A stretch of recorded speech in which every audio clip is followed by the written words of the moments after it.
I arrived at Russell's, a fine linen store named after my Uncle Martin Russell's father.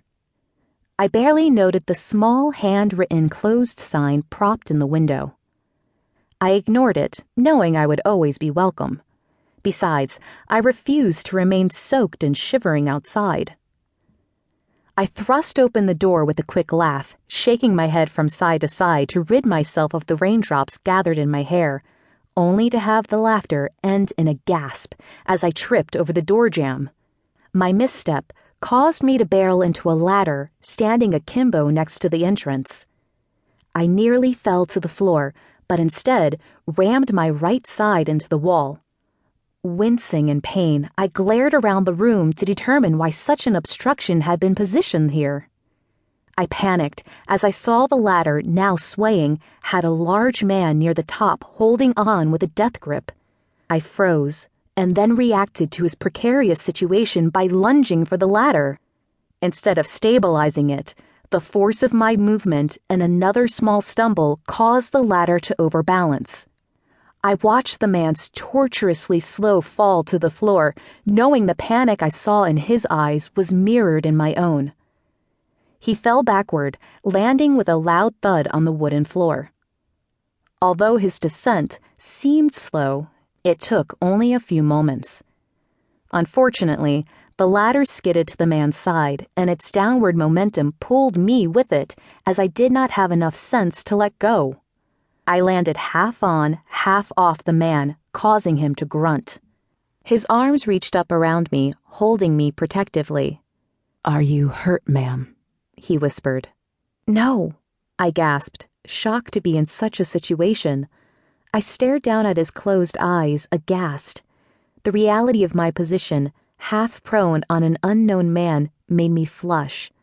From the amount of heat generated in my face, I knew I must be beet red. I began to wriggle, trying to rise with no success. "Do you think you could get up then?" he asked, a hint of amusement in his voice. "I'm trying," I murmured. "My skirts are tangled." I accidentally kicked him a few times in my attempt to stand as I squirmed around. I eventually scooted to the side to a sitting position where I could work on my skirts in a slightly more dignified manner. I heard a few grunts and muttered words, but thankfully could not make them out. I knew from my brothers that such utterings were best ignored. I finally freed my skirts with a small ripping sound and stood.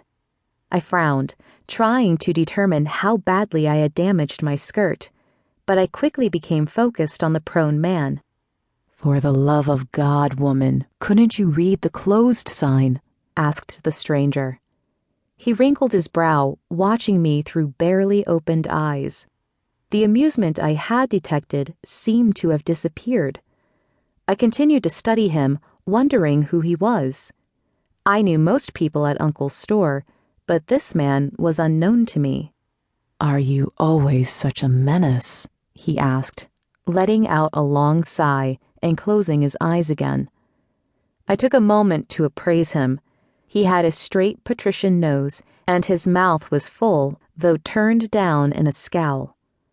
Lying prostrate on the ground, he seemed as tall or taller than the 6-foot ladder. He had broad shoulders, long arms, strong, lean legs, and a narrow waist.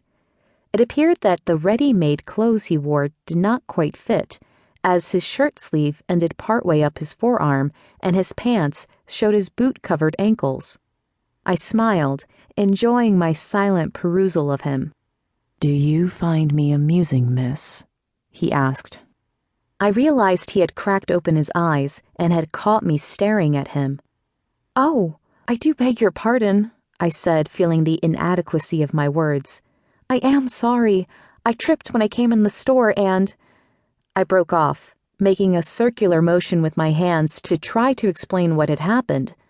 I bit my lip, trying to hide the fascination and the irritation I felt in equal measure toward him. "The rain, the storm," I continued, allowing my voice to trail away. I finally lowered my hands, feeling like the proverbial village idiot, waving my arms around for no reason. He merely grunted, watching me through slitted eyes. Do you think, Miss Calamity, that closed signs don't pertain to the likes of you? He asked.